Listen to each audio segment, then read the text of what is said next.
Yes, turabasuhuje aho muherereye hose mu bice bitandukanye by'isi mudukurikira. Turizera yuko muri benshi. Reka tubanze tubisegureho ko twari tumaze iminsi mikeya tudakora ibiganiro by'amakuru kubera impamvu z'uburwayi, ariko ubu noneho twagarutse. Ntabwo turi buze gutinda. Nyuma y'uko Tshisekedi ageze gutya M23 ikagenda imunanira, kandi yari yemeje yuko agomba guhangana nayo mu bijyanye n'imbaraga za gisirikare.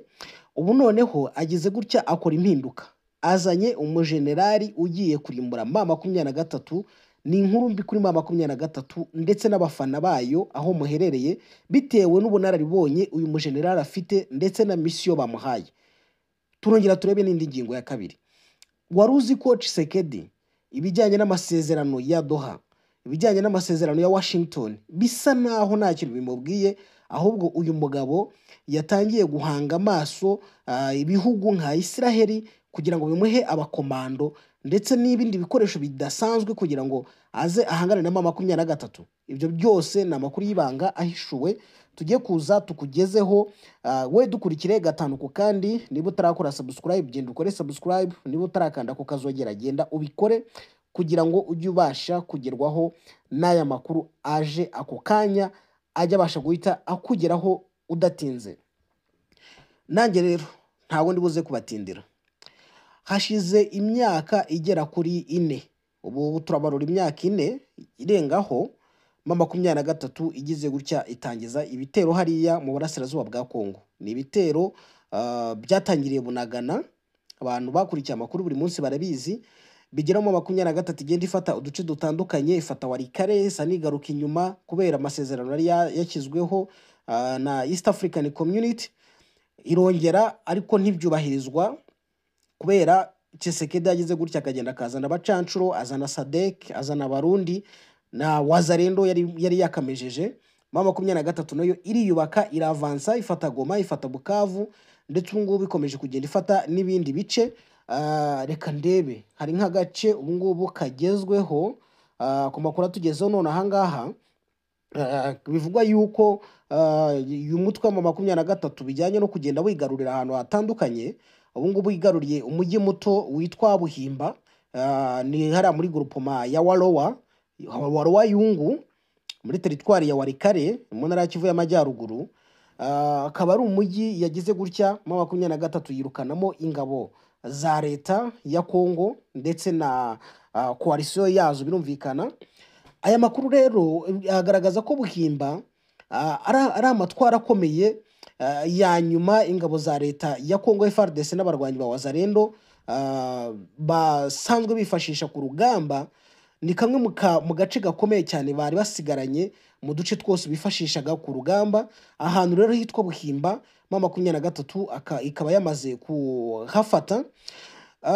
Operation ukuntu yakozwe, ingabo za M23 ngo zikigera muri Buhimba zahise zitwika amakambi yose y'ingabo za Kinshasa ndetse na Wazalendo. Amakuru kandi akavuga ko ingabo ngo za leta nyuma yo kwirukanwa muri kariya gace ka Buhimba zahise zihungira ahitwa Kairenge ndetse n'ahitwa Ruhando. Aho ngaho barahabona ukiva muri Walikale, nitwo duce uhita ujyamo uvuye Buhimba. Ifatwa rero rya Buhimba rikaba ryahise rigira gutya rifungurira inzira M23 cyangwa se amarembo yo kwerekeza ahantu hitwa Kimuwa ndetse n'ahitwa Ntoto. Iyi ikaba ari iyindi mijyi ibiri mito ariko ikomeye iri muri groupement ya Warowa Yungu. Muri iki gice iyi mijyi twavugaga Kimuwa ndetse na Ntoto, ubu ngubu ikaba ari imijyi igenzurwa n'ingabo za leta ndetse na Wazalendo. Ifatwa rero rya Buhimba rikaba ryongereye kurya Mahanga ndetse na Kibanda, ikaba ari imijyi mito muri teritwari ya Walikale. M23 yafashe mu mpera z'icyumweru gishize. Urumva ko yo ikomeje gukataza ifata ibice, ariko ku rundi ruhande hari ibiganiro bihari. Gusa nanone Tshisekedi nawe kubera izi mbaraga cyane uyu muvuduko agenda abona, ageze gutya akora operation nawe ikomeye. Aravuga ati aba bantu bakomeje kugenda birukanka batya, nta kindi kintu gishobora kubasubiza inyuma uretse kuzana umusirikare ukomeye cyane ugomba guhangana nabo. Kubw'ibyo mpamvu rero Perezida Tshisekedi agize gutya afata uwitwa General Major Nyembo Abdallah. Nyembo Abdallah amugira umuyobozi w'akarere ka gatatu k'igisirikare cya FARDC. Uyu General Nyembo Abdallah asimbuye kuri uwo mwanya Lieutenant General Pacifique Masunzu. Uyu Pacifique Masunzu ni umusirikare ukomeye cyane uzwi ukomoka mu Banyamurenge. Uyu aherutse gufatwa gutabwa muri yombi nyine yoherezwa i Kinshasa. Akarere ka gatatu ka gisirikare gafite ikintu kavuze cyane kuri M23 kuko muri FARDC aka karere karimo intara za Maniema, Kivu y'Amajyaruguru, Kivu y'Amajyepfo, Bauwere, Chopo, Ho-Uwere ndetse na Ituri. Urumva ni ahantu hanini cyane uyu General Nyembo Abdallah agomba kuzagenzura. Kumushyiraho rero bibaye nyuma y'uko Lieutenant General Pacifique Masunzu yanenzwe kuba ataragaragaye mu mikorere kandi yaragiye acibwa intege kubera ko yamaze igihe kinini Kinshasa. Akaba rero yaratakaje uyu mwanya uhabwa umusirikare uzwiho kuba yegereye cyane akarere akoreramo. Amakuru rero ava muri FARDC avuga ko uwahoze ari komanda wa zone ya gatatu ya gisirikare yatawe muri yombi ku itariki 3, ndavuga General Masunzu z'uku kwezi. Abatangabuhamya bakavuga ko ifatwa ry'uyu mugabo ryabereye Ikisangani. Uyu akaba ari umurwa mukuru w'intara ya Chopo nyuma gato y'uruzinduko rw'umugaba mukuru w'ingabo wa FARDC. General Nyembo uyu nguyu wahawe kuza guhangana na M23, wahawe misiyo ngo yo kuza kuyirandura burundu akayitsinda. Biriya by'ibiganiro ngo barimo i Doha, biriya bya Washington byose ngo bikarangira. Uyu nguyu yigeze kugirwa komanda y'ibikorwa bya Skora ya mbere muri Galanor na Fronor mu ntara ya Kivu y'Amajyaruguru ku itariki ya 22 Gicurasi 2025. Akaba izi nshingano yarazihawe n'umugaba mukuru w'ingabo za FARDC. Afite uburambe bw'imyaka 3 ayoboye ibikorwa bya gisirikare muri Ituri. Asubiye muri Kivu y'Amajyaruguru aho yahoze ari umuyobozi wungirije ushinzwe ibikorwa n'ubutasi muri Sukora ya mbere. Urumva uburyo umugabo afite inararibonye hariya muri biriya bice, ndetse ababireba bakavuga yuko M23 igomba kwitonda kuko uyu mugabo ashobora kubazanye andi matwara adasanzwe. Inshingano ze rero nka komanda uyu nguyu General Nyembo Abdallah ziramusaba ubwitange bukomeye. Uyu mugabo agomba guhangana n'ibibazo byinshi bikomeye, cyane cyane gushimangira ubwirinzi kugira ngo abarwanyi ba M23 batazatera imbere cyangwa batazavansa ngo bakomeza bagende bafate ibindi bice. Kuko niba tuvuga yuko bagize gutya bagafata agace ka Buhimbara muri Warikare, bivuga ko bashobora gukomeza bakajya n'ahandi. Inshingano bafite ni ukuzitira M23 ntiyavanse. Kubera ko ugiye kureba usanga M23 irimo iragenzura ibice bikomeye cyangwa igice kinini cy'ubutaka bw'ahitwa Rubero. Bivuga ngo iri Rubero uba wegereye cyane Beni ndetse n'umujyi wa Kisangani. General Nyembo rero ikintu agomba gukora ni ukuzitira M23 kugira ngo itavansa ngo igende ibe yagera muri Beni, ibikomeze igendiye muri Kisangani. Izi nshingano cyangwa inararibonye rye abantu barihera ku kuba azi byimbitse ibintu byinshi bijyanye n'umutekano muri Kivu y'Amajyaruguru, ndetse akaba afite na experience yagize mu bikorwa byahuriweho hagati ya FARDC ndetse na UPDF igisirikare cya Uganda. Bityo rero bituma abantu bamwitegaho kuzagira uruhare runini mu kugarura ituze mu karere kashegeshwe n'amakimbirane akomeje. No kuva hagati ya FARDC na Wazalendo n'abandi bakorana bo muri coalition yabo. ndetse na M23 bahanganye. Ni ukugarura amahoro hariya cyangwa gutsinda intambara, ariko none agashyiraho ingamba z'ubwirinzi zikomeye ziri buze gutuma M23 itari bubashe kwavansa ngo ikomeze ijye mbere nk'uko birimo bigenda bigaragara ifata uduce. Ni ukuvuga ngo we n'izo nshingano ahawe.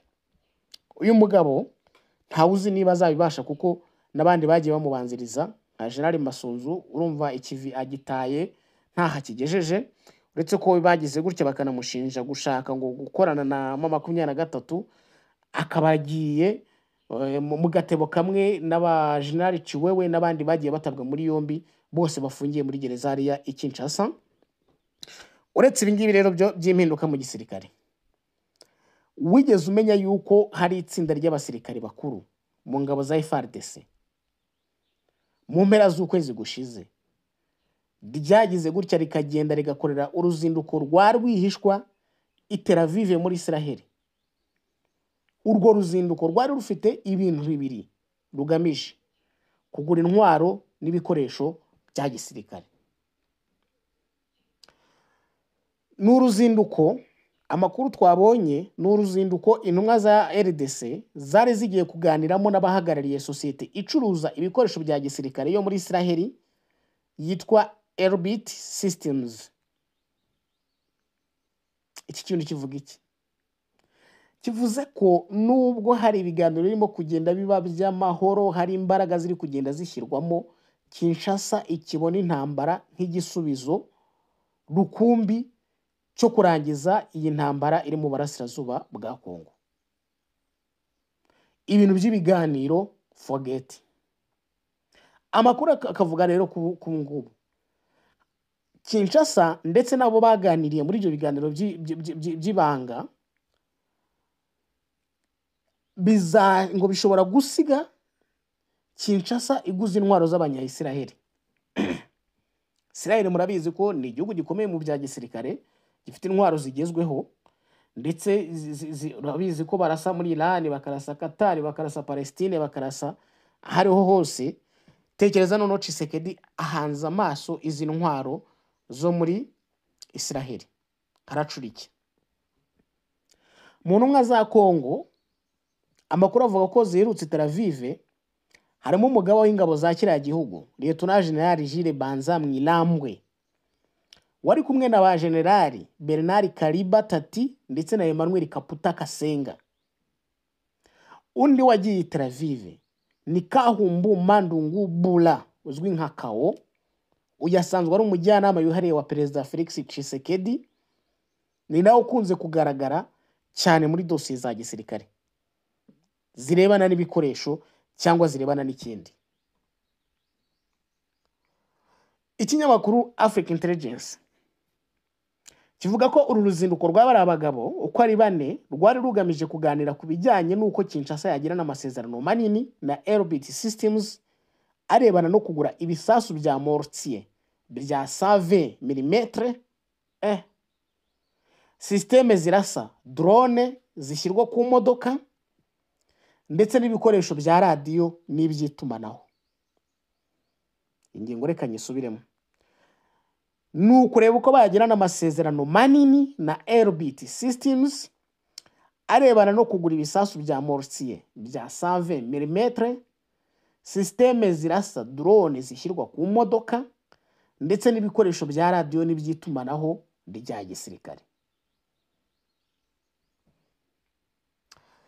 Amakuru ahari rero agaragaza ko nubwo RDC imaze igihe mu biganiro n'u Rwanda ndetse n'umutwe wa M23, hari ibibera i Washington, hari n'ibibera i Doha, bigamije guhosha amakimbirane.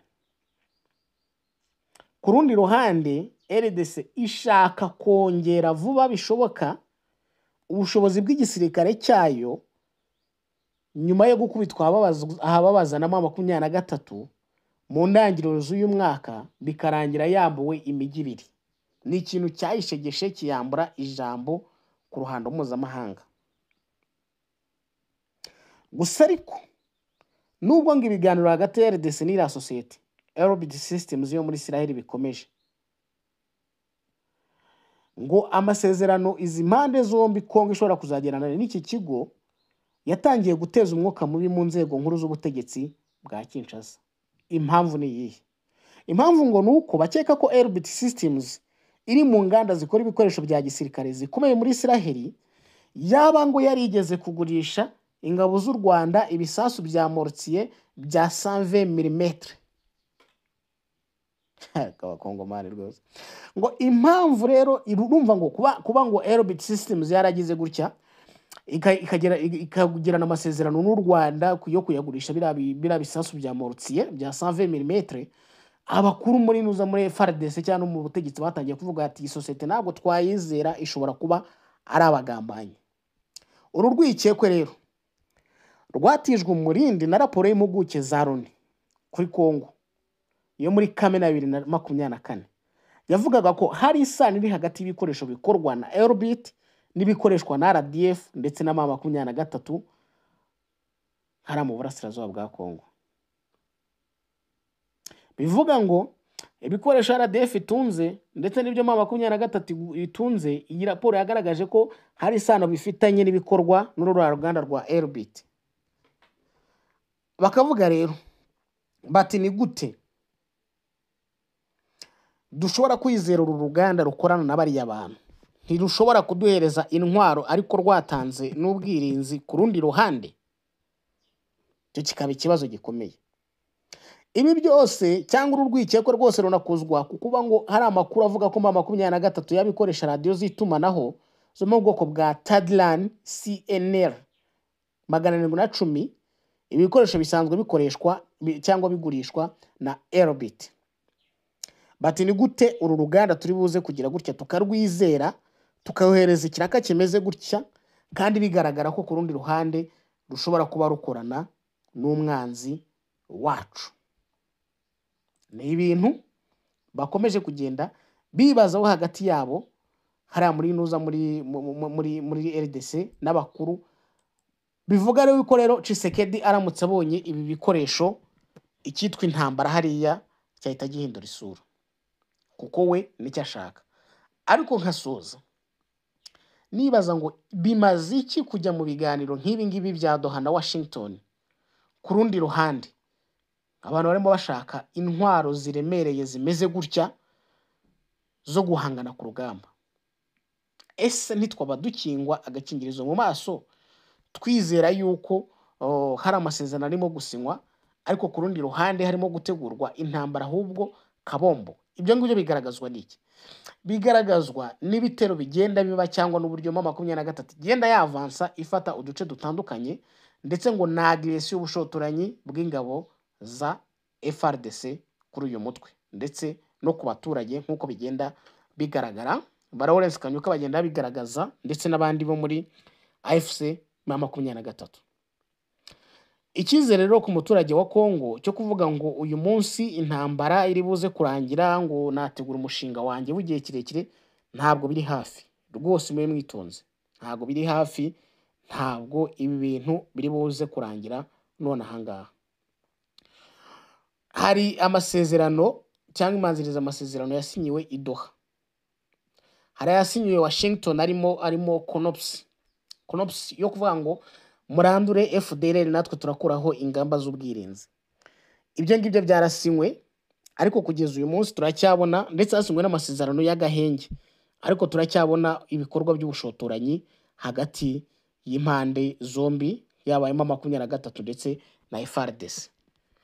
Bikaba rero ari ibintu ugiye kureba ngo utavuga yuko biri buze kurangira mu gitondo, ahubwo no gukomeza abantu bakabikurikiranira hafi, kuko Tshisekedi niba arimo akora ramforo, muzi ramforo yakoze muri Uvira, asimbuza abajenali Gasita agashyiraho Amuri Chiviri, General Amuri Chiviri, kugira ngo bafatanye n'abarundi mu kurinda Uvira.